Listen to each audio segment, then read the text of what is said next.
Matterhorn Bobsleds. This is a nice historical worldview context of Disneyland rides. Thanks for coming. Let's get into it.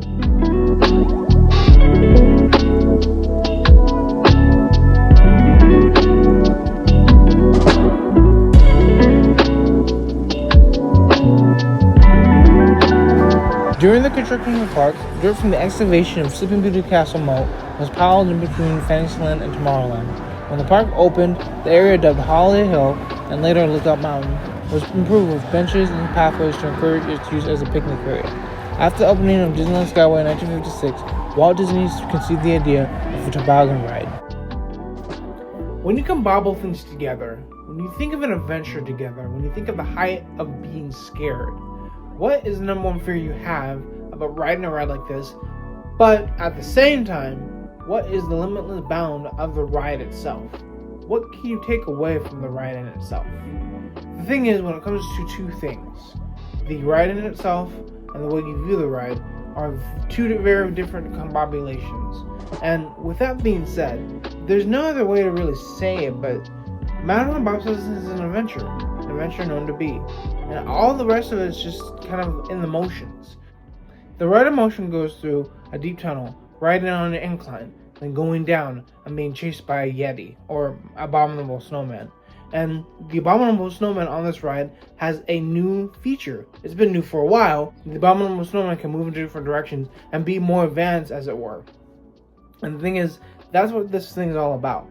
It's a little freaky because the animatronic, the abominable snowman, follows you through different cases in terms of the ride. And that's what makes this ride so particular. It's a way of a chase, a way of running away, a way of an adventure gone wrong. But here's the thing. With all of this said and done, what are the nooks and crannies?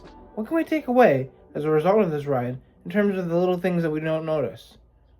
Let's go into detail.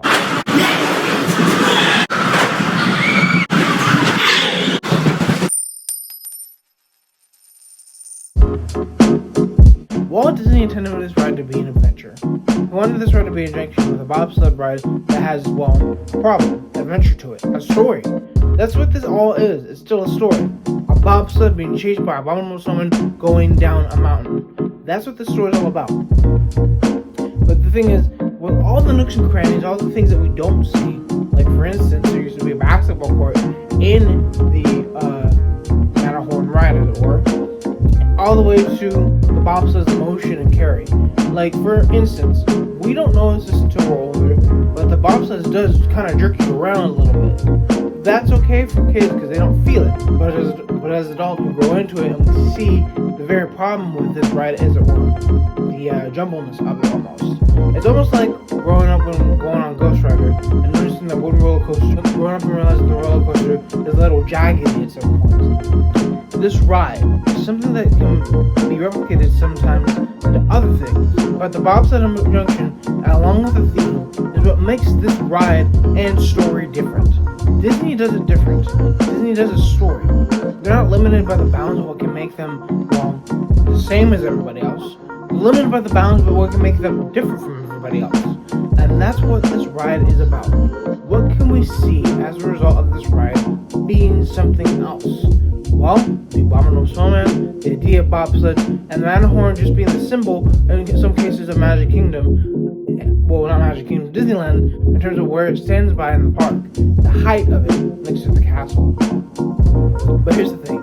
When you think about all this, what is the number one thing we can take away? What does this mean for you and I? Application, of course.